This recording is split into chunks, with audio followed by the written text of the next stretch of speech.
बहुत समय पहले की बात है। एक चुड़ैल ने एक गांव पर हमला कर दिया था। तब गांव वालों ने किसी तरह उसे पकड़ लिया था और उसका सर उसके धड़ से अलग कर दिया था और उसके सर को धड़ से अलग अलग दफन कर दिया था। फिर कुछ सालों के बाद एक मजदूर जंगल में खुदाई कर रहा होता है। तभी खुदाई करते करते उसे कुछ बाल दिखाई देते हैं। अरे ई का है, ये बाल किसके हैं? फिर गोपी उन बालों को पकड़कर खींचने लगता है। तभी उसके हाथ में उस चुड़ैल का सर आ जाता है। अरे मर गया रे, ये क्या चीज है? ये तो किसी का सर है। हाय रे, अब क्या करूं? ये तो किसी चुड़ैल का सिर लगता है। हे भगवान, ये मुझसे कितनी बड़ी गलती हो गई। अब क्या करूं? हाँ, एक काम करता हूँ, इसे गांव लेकर चलता हूँ। इसे गांव के सरपंच को सौंप दूंगा, फिर वही फैसला लेंगे कि इसका क्या करना है। फिर घर पहुँचते पहुँचते उसे रात हो जाती है। फिर वह उस सिर को खिड़की के पास रखकर सोने चला जाता है। फिर आधी रात होते ही उसमें जान आ जाती है। आखिरकार मैं आजाद हो ही गई। गांव वालों, अब तुमसे बदला लेने का वक्त आ गया है। अजी देखिए ना, साथ वाले कमरे से कैसी अजीब अजीब सी आवाजें आ रही हैं।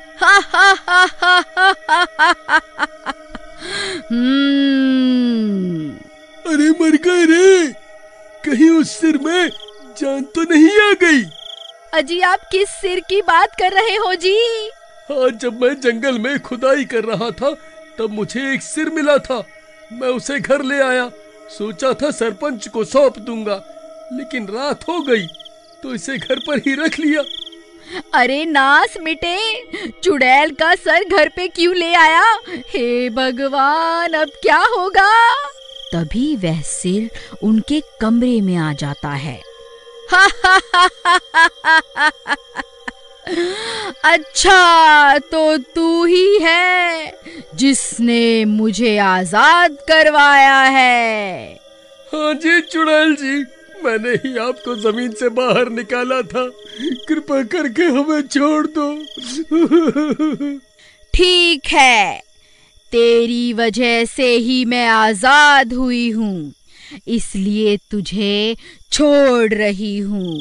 लेकिन उससे पहले तुझे मेरा एक काम करना होगा।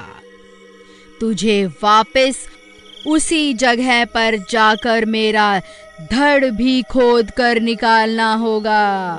अरे मर गए रे, अब क्या करूं? नहीं नहीं चुड़ैल जी, मैं ऐसा नहीं कर सकता। तो फिर ठीक है, मरने के लिए तैयार हो जा। मैं सबसे पहले तेरी पत्नी का सिर खाऊंगी, फिर इसके धड़ पर अपना सर जोड़ूंगी। अरे मर गई रे। नहीं नहीं चुड़ैल जी, कृपा करके रुक जाओ। अजी जल्दी जंगल जाओ और इस चुड़ैल का धड़ खोद कर इसे दे दो, नहीं तो ये मेरी जान ले लेगी। नहीं नहीं चुड़ैल जी, आप ऐसा मत करिए। मैं अभी आपके साथ चलता हूँ और आपको आपका धड़ ढूंढ कर देता हूँ। फिर वह कटा हुआ सिर और गोपी आधी रात को जंगल की ओर चल देती हैं। फिर उसी जगह पहुंचकर धड़ की तलाश शुरू कर देता है। वह बहुत देर तक खुदाई करता है, फिर उसे वह धड़ भी मिल जाता है। चुड़ैल अपना धड़ देखकर खुश हो जाती है। तभी गोपी वहां से भाग जाता है। फिर वह कटा हुआ सर उस गड्ढे में चला जाता है और देखते ही देखते पूरी की पूरी चुड़ैल गड्ढे से बाहर निकल आती है।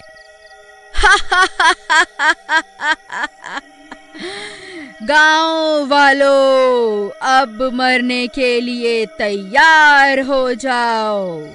मैं किसी को नहीं छोड़ूंगी।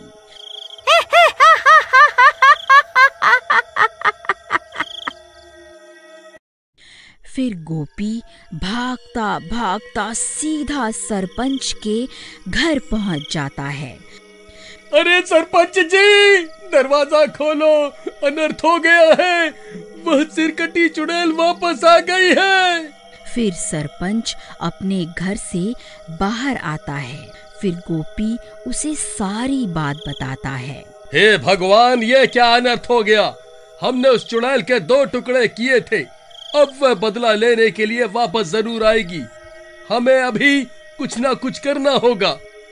तभी वह चुड़ैल जंगल से निकलकर वापस गांव में आ जाती है। ए गांव वालों, कहाँ छुप कर बैठे हो? तुम लोगों ने किस तरह मेरे 2 टुकड़े किए थे? अब बदला लेने का समय आ गया है।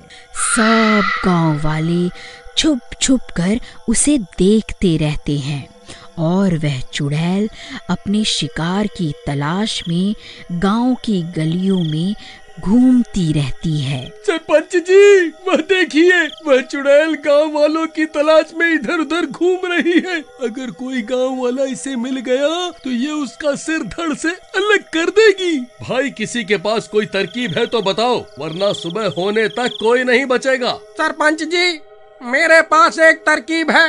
हम इस चुड़ैल को उस पुराने घर में कैद कर सकते हैं। मैं इस चुड़ैल का भोजन बनकर उस घर में जाता हूँ, ये मेरा शिकार करने वहाँ जरूर आएगी। फिर इतना बोलकर भीमा भागकर उस घर के बाहर पहुँच जाता है और उस चुड़ैल को पुकारने लगता है। ए चुड़ैल, देख, तेरा काल यहाँ खड़ा है। मैंने ही तेरे 2 टुकड़े किए थे, इतनी जल्दी भूल गई क्या? अच्छा हुआ जो तू खुद मेरे सामने आ गया। मुझे कब से तेरी तलाश थी। रुक, तुझे अभी बताती हूँ। फिर जैसे ही चुड़ैल भीमा की तरफ जाती है, भीमा भागकर घर के अंदर चला जाता है और एक जगह पर जाकर खड़ा हो जाता है। उस घर की छत पर गोपी और शिवा पहले से मौजूद होते हैं। भीमा भाई, तुम घबराओ मत। जैसे ही चुड़ैल तुम्हारे करीब आएगी, हम तुम्हें ऊपर खींच लेंगे। फिर चुड़ैल भी भीमा का पीछा करते करते उस घर में घुस जाती है। अब मुझसे बचकर कहाँ जाएगा मूर्ख? फिर जैसे ही वह चुड़ैल भीमा पर हमला करती है, तभी गोपी रस्सी को नीचे फेंक देता है और भीमा उस रस्सी के सहारे घर की छत पर चढ़ जाता है। फिर तीनों लकड़ी की मदद से छत का छेद बंद कर देते हैं और सरपंच घर का दरवाजा भी बाहर से बंद कर देता है ताकि वह चुड़ैल घर से बाहर ना निकल पाए। फिर वह चुड़ैल उस घर में कैद हो जाती है। ए मूर्ख गांव वालों, तुम्हें क्या लगता है तुम मुझे इस घर में कैद कर लोगे? भाइयों, मुझे लगता है हम ज्यादा देर तक इस चुड़ैल को कैद नहीं कर पाएंगे। सरपंच जी, बस थोड़ी देर में सूरज निकलने ही वाला है।